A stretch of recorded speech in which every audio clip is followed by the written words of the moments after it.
सभी भाइयों को नमस्कार। मेरा नाम खेम बिहारी वशिष्ठा। Phone number 921 338 73। आज का जो वीडियो बहुत ही महत्वपूर्ण है। कारण क्या है कि बड़ा संकट आ जाता है घर पे जब बच्चा घर छोड़ के चला जाए, पति को भी छोड़ के चला जाए। कोई बच्चे की गलती बता रहा है, कोई पति की गलती बता रहा है, कोई सास ससुर की बता रहा है, कोई किसी की बता रहा है। असल में क्या, ये पुराने जन्मों का फल है। ज्योतिष एक तरह से बिल्कुल साइंस है कि जो कुछ भी ये हो रहा है ये पिछले जन्म के कर्मों के हिसाब से हो रहा है। ये जन्म पत्री आपके सामने है, हमने उन्हें बता दिया भाई क्या कारण है। देखो कि घर में शनिदेव बैठे हैं, तो शनिदेव कौन है? पापी ग्रह है। तो पापी ग्रह क्या करेगा? पाप करेगा। तो घर को खराब कर रहा है ये। दृष्टि इसकी उस पे, ग्रस्त पे, पति के वहां। तो ये बच्चा जब से पति के घर आया, जब से इसका मन नहीं लगेगा वहां। ना पति से बनेगी, ना घर में रहने को मन करेगा उसका। परेशानियां रहेंगी इसको। तो दो तरह से तो शनिदेव अटैक कर दिए। अब जो चंद्रदेव हैं, चंद्रदेव वहां से 12वें वहां बैठे हैं और नीचे भी बैठे। दो तरफ से चंद्रदेव ने अटैक कर दिया।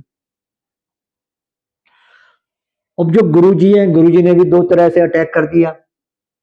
केंद्रपति दोष भी है और 8 में भी बैठे हैं। तो 6 तरफ से जब आक्रमण हो जाएगा तो बच्चा कैसे सुखी रहेगा उस घर में? परेशानियां परेशानियां रहेंगी उसके लिए। ये तो जन्म कुंडली में है। अब अभी क्यों हुआ? अभी इसलिए हुआ कि जो गोचर में अब आ जाओ, इस समय का जो समय है। अब शनि महाराज बैठ के उसमें ग्रस्त में, पति के घर में, वहां कर दिया अटैक। दृष्टि घर पर है तो फिर डबल अटैक कर दिया। और चंद्र जो देव हैं वो 8वें भाव में पहुंच गए, वो भी खराब कर रहे हैं। और राहु ने शुक्र को खराब कर दिया। तो जैसे अटैक उसमें हो रहे थे लगन कुंडली में, वही अटैक गोचर में होने लगे। तो ये सारा का सारा बिल्कुल सिद्ध हो गया कि घर से बच्चा क्यों गया। अब इनके हम उपाय बताते हैं। उपाय दो प्रकार से बताते हैं। एक तो जो ग्रह बैठे हैं उनका उपाय होगा, उनसे क्षमा मांगी जाएगी। दूसरा, जो उस ग्रह का रूप इस पृथ्वी पर है, जैसे पति से लड़ाई है, पति पत्नी की, तो एक तो वो उपाय। और दूसरा कहेंगे भैया अपने पति पत्नी दोनों से, दोनों को अपने ठीक रहना है। वो उसकी इज्जत करे, वो इसकी इज्जत करे। इज्जत ना करे तो लड़ाई तो ना करे, अपना अपना काम करो। ऐसी ऐसी जन्म पत्रियां आई जिसमें बड़ा खतरा था और उसको बता दिया गया भैया अपनी पत्नी से बोली मत, नहीं छोड़ के चली जाएगी। जब तो कितना भी करोड़पति है। वो समझदार थे, समझ गए। वो गए भाई ठीक है महारानी जो करे तू कर। कार चाहिए कार ले ले, पैसा चाहिए पैसा ले ले, तू अपना काम कर। तो उनका घर आराम से बसा पड़ा है, आराम से आनंद ले। तो ये तो होगी ज्योतिष की बात, पूरी तरह से साइंस के हिसाब से बिल्कुल सिद्ध है, ऋषि मुनियों की कृपा से। अब आती है देशभक्ति।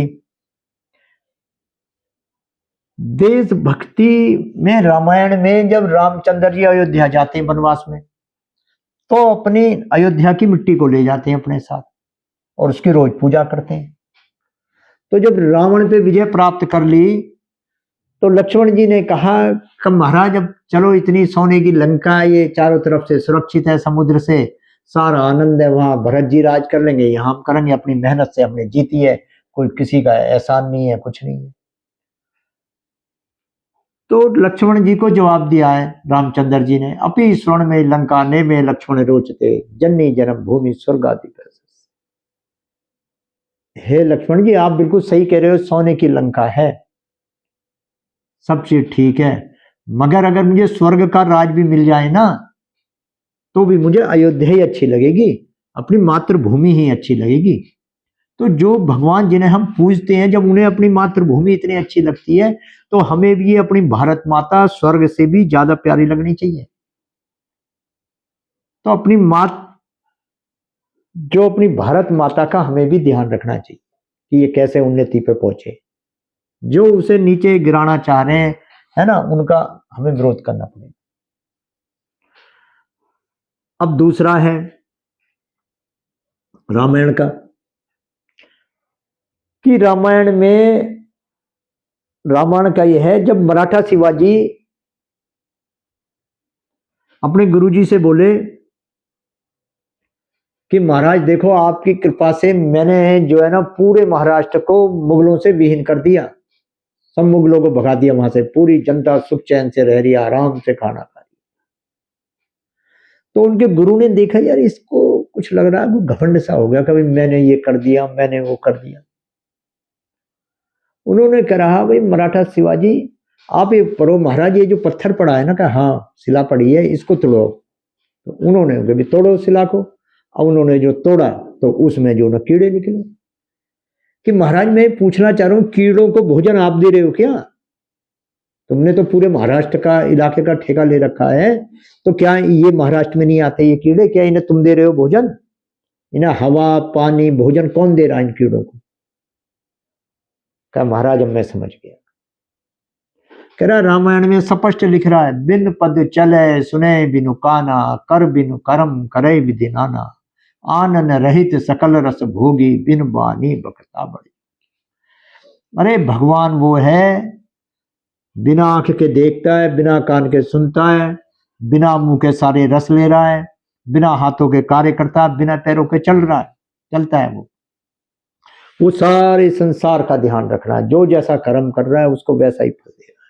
जो बुरे कर्म कर रहे हैं, चाहे वो कहीं भी बैठ जाए, वहीं पर ही उन्हें ठोक के आता है। जो अच्छा कर्म करते हैं उन्हें अच्छा फल, बुरा कर्म। तो हम सबसे ये कह रहे हैं, भैया अच्छे कर्म करो। किसी को भी ज्यादा, जैसे वो लूट मचा रहे हैं दुनिया, लालच के मीठे मीठे बोलेंगे उसको ठग लेंगे, किसी को हक को मार लेंगे। अरे तुम बिजनेस करो, कुछ भी काम करो, पर उसके अंदर ये देखो हम किसी को सता तो नहीं रहे। अगर गलत काम करोगे तो उसका असर गलत ही पड़ेगा। चाहे वो रोग के रूप में भगवान फल दे, उन्हें रोग दे दे, चाहे और किसी तरह के, मैं नहीं कहना चाह रहा, किसी भी तरह से उनका। तो आप सबको ये वीडियो कैसे लगा? लाइक कर देना, सब्सक्राइब कर देना। मैंने ज्योतिष की भी बता दी, कोई भी समस्या हो हम बैठे हैं। देशभक्ति भी बता दी और रामायण का भी बता दिया, भगवान के बारे में, क्यों भगवान की शरण में रहना बहुत जरूरी। लाइक कर देना, सब्सक्राइब कर देना, कहीं कोई कमी रह जाए तो बता देना। आपके लिए हम ज्योतिष में भी प्रॉब्लम सॉल्व कर रहे हैं, देशभक्ति की भी, और जो है ना अपने रामायण गीता वगैरह में से। तो आप सबका बहुत बहुत धन्यवाद, आपने बड़े धैर्य से सुना। धन्यवाद आप सबका।